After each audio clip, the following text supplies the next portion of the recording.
BNP মহাসচিব মির্জা ফখরুল ইসলাম আলমগীর বলেছেন, গেল নির্বাচনে আওয়ামী লীগ সংকট থেকে উত্তরণ মনে করলেও আসলে তাদের আরও গভীর সংকট তৈরি হয়েছে। অভিযোগ করেন, পরনির্ভরশীল করতে সুপরিকল্পিতভাবে দেশকে ব্যর্থ রাষ্ট্রে পরিণত আর নৈরাজ্য সৃষ্টি করেছে বর্তমান সরকার। দুপুরে বিএনপি চেয়ারপারসনের গুলশান কার্যালয়ে অনুষ্ঠিত সংবাদ সম্মেলনে এসব কথা বলেন ফখরুল ইসলাম। এ সময় বিএনপি নেতাকর্মীদের কারাগারে রেখে দেশকে বিরাজনীতি করতে সরকারের অপচেষ্টা অব্যাহত আছে বলেও মন্তব্য করেন বিএনপির মহাসচিব।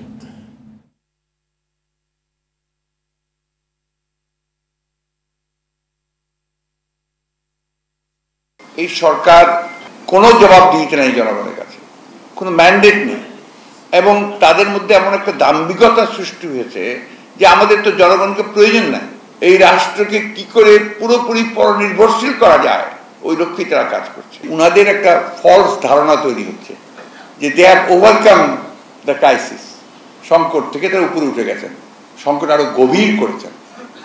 এই বিগত নির্বাচনে আওয়ামী লীগের সংকট আরো গভীর হয়েছে, সরকারের সংকট আরো গভীর হয়েছে।